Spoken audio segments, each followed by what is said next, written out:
Hello guys, तो कैसे हैं आप। उम्मीद करता हूँ सभी अच्छे होंगे। मूवी की स्टार्टिंग में हमें एक आदमी दिखाया जाता है जिसका नाम स्कॉर्पियन किंग होता है। यहाँ पे ये आदमी जो भी लड़ाई लड़ता है वो सारी लड़ाई ये जीतता है, लेकिन अनफॉर्चुनेटली यहाँ पे ये एक लड़ाई हार जाता है। लड़ाई हारने के बाद इसे और इसके साथियों को मरने के लिए एक डेजर्ट में छोड़ दिया जाता है। इसके साथी यहाँ पे रेगिस्तान में एक एक कर मर जाते हैं और ये गॉड से प्रे करता है कि गॉड तब तक इसकी जान बख्श दे जब तक ये अपने दुश्मनों को मार ना दे। उसके बाद चाहे गॉड इसकी जान ले सकते हैं। इसके बाद गाइस हम देखते हैं कि वहाँ का जो गॉड होता है वो इसकी बात मान लेता है और इसकी जान बख्श देता है। इसके अलावा स्कॉर्पियन किंग को वो एक बहुत बड़ी सेना भी देता है और उसका लीडर बना देता है। इसके बाद वो उस ताकतवर सेना की मदद से उन सारे के सारे दुश्मनों को मार देता है। इसके बाद उसकी प्रॉमिस की बात आती है कि वो जब सबको हरा देगा और मार देगा तब वो अपनी जान की कुर्बानी भी देगा। और उसके बाद उसकी जान ले ली जाती है और उसकी आर्मी को भी वहीं भेज दिया जाता है जहाँ से वो आए थे। सो गाइस, मूवी में हमने अभी तक जो कुछ भी देखा वो था पास्ट का टाइम। इसके बाद हम मूवी में हजारों साल बाद का समय देखते हैं, जिसमें हम देखते हैं कि स्कॉर्पियन किंग और उसकी सेना अभी भी वहीं पे मरी पड़ी है और इंतजार कर रही है फिर से जिंदा होने का। इसके बाद गाइस मूवी में सीन शिफ्ट होता है और हम रिच और एल्विन को देखते हैं। रिच और एल्विन की शादी हो चुकी होती है और उनका एक क्यूट सा बेटा भी होता है जो उन्हीं के साथ उन्हीं के जैसा काम करता था।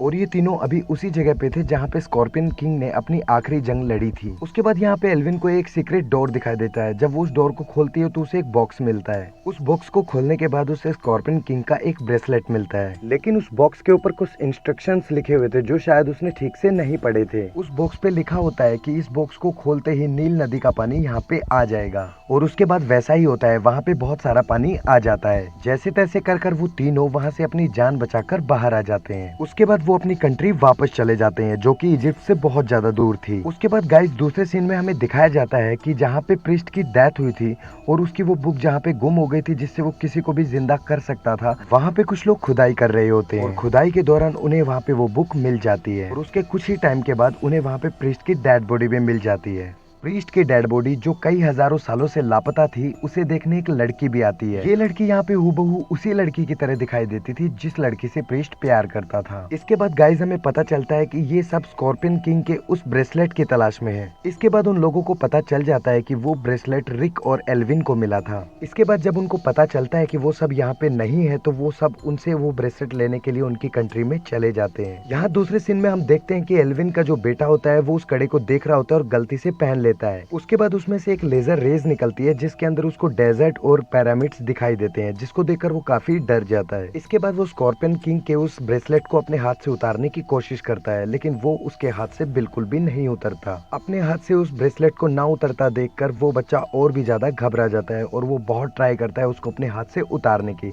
लेकिन वो बिल्कुल भी कामयाब नहीं हो पाता। इसके बाद वो उसे अपने कोट के नीचे छुपा लेता है। इसके बाद जब वो लोग एल्विन से वो ब्रेसलेट लेने के लिए आते हैं तो वहाँ पे एक बंदा और भी आ जाता है जो कि फिरौन का और उस जगह का गार्ड था। वो काफी समय से उस जगह की हिफाजत कर रहा था ताकि वहाँ पे कोई ना आए। वो भी आजकल उन्हीं के साथ रह रहा था और वो एल्विन को कहता है कि वो ब्रेसलेट इनको ना दे। इसके बाद वो लोग अटैक कर देते हैं और एल्विन और उस ब्रेसलेट को अपने साथ ले जाते हैं। इसके बाद वो आदमी रिक के पास जाता है और उसे एक आदमी की फोटो दिखाता है और बताता है कि ये आदमी उन सब का लीडर है और इसी ने तुम्हारी बीवी का किडनैप किया है। इसके बाद रिक का बेटा उन्हें कहता है कि वो टेंशन ना लें क्योंकि ब्रेसलेट उसके पास है और वो उस आदमी की फोटो देखकर कहता है कि वो उस आदमी को जानता है, ये आदमी म्यूजियम में काम करता है। इसके बाद ये एल्विन को बचाने के लिए म्यूजियम की तरफ निकल जाते हैं। उसके बाद वो आदमी रिक को बताता है कि तुम्हारे बेटे ने ये ब्रेसलेट पहन लिया है जिसकी वजह से 7 दिन के अंदर अंदर स्कॉर्पियन किंग जिंदा हो जाएगा। इसके बाद वो आदमी यहाँ पे रिक को बताता है कि जो भी आदमी स्कॉर्पियन किंग को मारेगा वो उसकी आर्मी को कंट्रोल कर सकेगा, इसलिए वो सारे लोग उस प्रीस्ट को जिंदा करना चाहते हैं क्योंकि वो बहुत पावरफुल है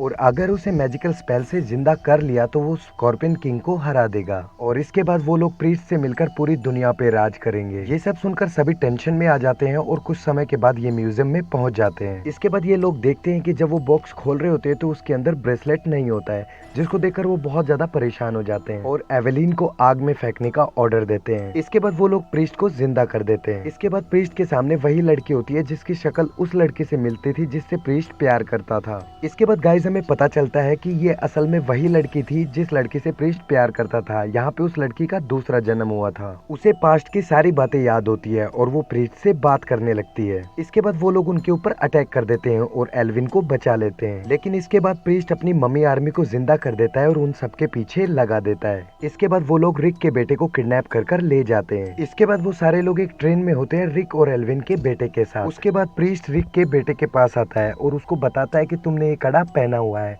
और जो भी इस कड़े को पहनता है उसको उस रास्ते का पता चल जाता है जहाँ पे स्कॉर्पियन किंग फिर से जिंदा होगा। मूवी में दूसरी तरफ एल्विन और रिक अपने बेटे के लिए बहुत ज्यादा परेशान होते हैं, इसलिए वो अपने एक दोस्त के पास जाते हैं जिसके पास हॉट एयर बलून होता है। वो यहाँ उससे मदद मांगते हैं और उसको कहते हैं कि वो उन्हें वहाँ ले चले जहाँ पे वो प्रीस्ट और उसके सभी आदमी होते हैं, क्योंकि उन्होंने उनके बच्चे को किडनैप कर लिया है। दूसरी तरफ एल्विन का बेटा अपने आप को आजाद कर लेता है और ट्रेन से उतरकर वो एक किले में भाग जाता है। वहीं दूसरी तरफ उसे फिर से वही पिरामिड्स दिखाई देने लगते हैं जहाँ पर स्कॉर्पियन किंग फिर से जिंदा होने वाला था। तभी वहाँ पे प्रीस्ट आ जाता है और उसे फिर से पकड़ लेता है। उसके बाद गाइज हम देखते हैं कि प्रीस्ट और वो लड़के जिसको प्रीस्ट अपने पिछले जन्म में पसंद करता था, उसकी सोल जो अंधेरे में कैद थी उसको उस लड़की के अंदर डाल देता है। वो ऐसा उस बुक की मदद से करता है और उस नई लड़की में उस सोल को डाल देता है। अब वो नई लड़की उसकी पुरानी प्रेमिका बन चुकी होती है और उसे वो सारी बातें याद आ जाती है। वहीं दूसरी तरफ एवेलिन को भी पुराने जन्म के विजन्स आने स्टार्ट हो जाते हैं और एवेलिन को याद आता है कि वो फिरौन की बेटी थी, यानी वहाँ की प्रिंसेस, और प्रीस्ट और उस लड़की ने फिरौन की जान ली थी। यहाँ पे एवेलिन को पता चलता है कि उसका भी ये एक पुनर्जन्म है, इसलिए यहाँ पे एवेलिन समझ जाती है कि उसे वो बॉक्स, बुक और वो ब्रेसलेट क्यों मिला था। उसके बाद हम एवेलिन और रिक को देखते हैं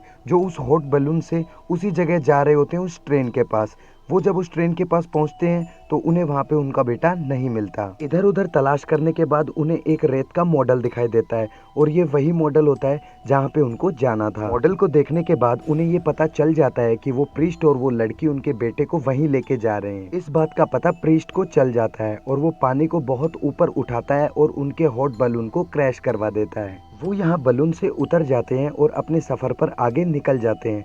उन्हें कुछ दूर आगे चलने के बाद प्रीस्ट के वो लोग भी दिखाई देते हैं। उन लोगों को वहाँ पर बहुत सारी ममीज भी दिखाई देते हैं जो हाइट में बहुत छोटी होती है और वो सब उन पर अटैक कर देती है और उनकी काफी सारी आर्मी को मार देती है। उन लोगों के साथ एवेलिन और रिक का बेटा भी होता है। रिक वहाँ से अपने बेटे को उठा के भाग जाता है। यहाँ रिक के पास बहुत ही कम समय होता है। अगर वो सुबह होने से पहले उस पिरामिड में नहीं पहुँचते तो उस ब्रेसलेट की वजह से उसके बेटे की जान भी जा सकती थी। वहाँ उन सब के साथ एवेलिन का भाई भी होता है और वो सब मिलकर उस पिरामिड की तरफ भागते हैं। एंड फाइनली सुबह होने से पहले वो उस पिरामिड के पास पहुंच जाते हैं और सूरज की रोशनी पड़ने से पहले ही वो उसके अंदर जंप लगा देते हैं। इसके बाद वो ब्रेसलेट अपने आप से रिक के बेटे के हाथ से खुल जाता है और उसका बेटा उसे दूर फेंक देता है। इसके बाद एवेलिन और उसका भाई भी वहाँ पे पहुंच जाते हैं, लेकिन प्रीस्ट की वो पसंदीदा लड़की वहाँ पर आकर एवेलिन को जान से मार देती है। रिक जब अपनी वाइफ को मरते हुए देखता है तो बहुत सैड हो जाता है और फैसला करता है कि वो इन सब से बदला लेगा। इसके बाद हम पिरामिड में प्रीस्ट और उस लड़की को देखते हैं। तभी वहाँ पे कुछ काली ताकतें आती हैं और प्रीस्ट के अंदर से सारी शक्तियों को निकाल कर ले जाती हैं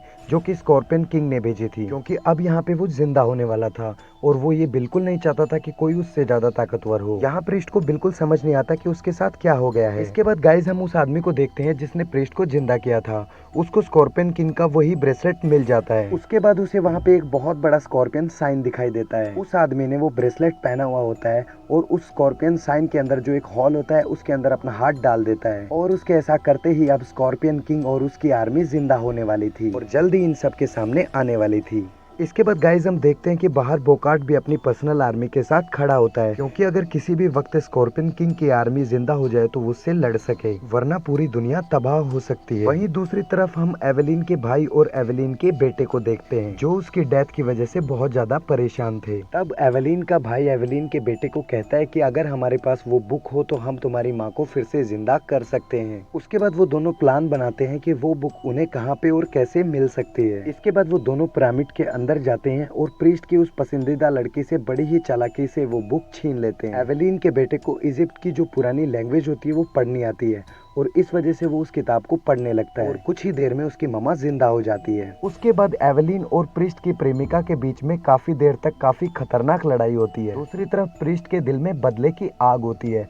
वो कहता है कि वो स्कॉर्पियन किंग को जिंदा करेगा और उसे मार देगा और उसके बाद पूरी दुनिया पर राज करेगा। इसके बाद प्रीस्ट यहाँ पे स्कॉर्पियन किंग को जिंदा करने की कोशिश कर रहा होता है। तभी वहाँ पे रिक आ जाता है और वो उसे रोकता है। इसके बाद उन दोनों में काफी खतरनाक लड़ाई हो जाती है। इसके बाद गाइज हम देखते हैं वहाँ का एक दरवाजा खुलता है और स्कॉर्पियन किंग जिंदा हो चुका होता है। यहाँ पे हम देखते हैं कि इसकी बॉडी में स्कॉर्पियन जितनी ही टांगे होती हैं और ये और भी ज्यादा ताकतवर होकर वापस लौटा था। यहाँ पे स्कॉर्पियन किंग को देखकर प्रीस्ट बुरी तरीके से डर जाता है।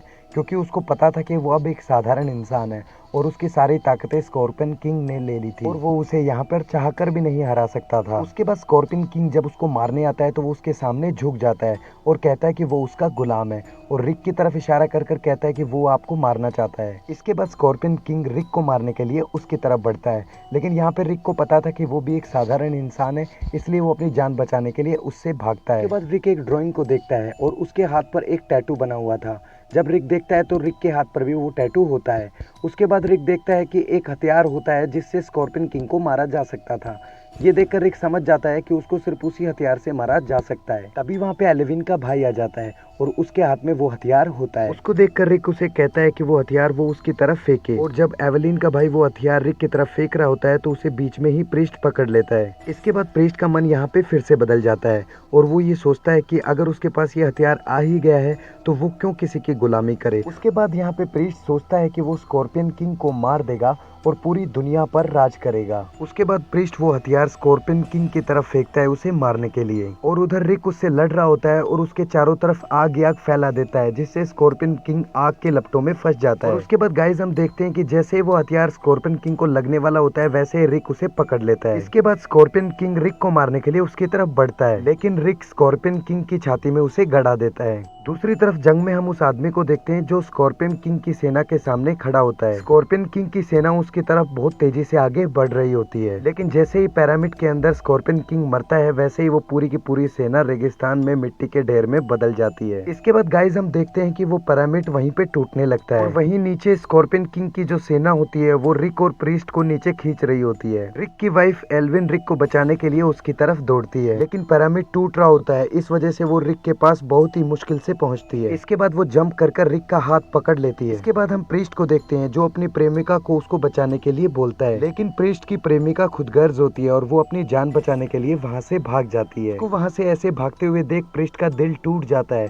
और वो अपने आप को स्कॉर्पियन किंग की सेना के हवाले कर देता है। जिंदगी के आखिरी पड़ाव पर उसे पता चलता है कि उसका प्यार सच्चा नहीं था। इसके बाद वो अपने हाथों को दीवार से छोड़ देता है और वो सीधा जाकर स्कॉर्पियन किंग की सेना के बीच में गिर जाता है। इसके बाद गाइस हमें प्रीस्ट की प्रेमिका को दिखाया जाता है जो अपना बैलेंस खो देती है और बिच्छुओं के बीच में जाकर गिर जाती है, जिससे उसकी वहीं पे दर्दनाक मौत हो जाती है। यहाँ गाइस हमें पता चलता है कि किसी को प्यार में धोखा नहीं देना चाहिए। इसके बाद हम रिक की फैमिली को देखते हैं और वो यहाँ से निकलने के लिए भाग रहे होते हैं, लेकिन उन्हें कहीं पर भी रास्ता दिखाई नहीं दे रहा होता है क्योंकि पूरा का पूरा पिरामिड यहाँ रेगिस्तान के अंदर समा रहा होता है। उसके बाद कोई भी रास्ता ना पाकर वो पिरामिड के टॉप पर चढ़ जाते हैं। तभी हम वहाँ पे देखते हैं कि रिक का दोस्त हॉट बलून लेकर वहाँ पे पहुँच जाता है और उनको हॉट बलून में चढ़ा लेता है। तभी वहाँ एल्विन के भाई को स्कॉर्पियन के सर पर एक डायमंड रखा हुआ दिखाई देता है और वो उस डायमंड को उठा लेता है। आखिरी में गाइस हम देखते हैं कि पूरा का पूरा पिरामिड रेगिस्तान की गहराइयों में दफन हो जाता है। उसके बाद वो सभी उस सेना के कमांडर को गुड बाय बोलकर चले जाते हैं। इसी के साथ ये मूवी खत्म हो जाती है। अगर मूवी का एक्सप्लेनेशन आपको पसंद आया हो तो प्लीज चैनल को लाइक शेयर एंड सब्सक्राइब करें। मिलते हैं किसी दूसरी वीडियो में, तब तक के लिए take care and bye bye.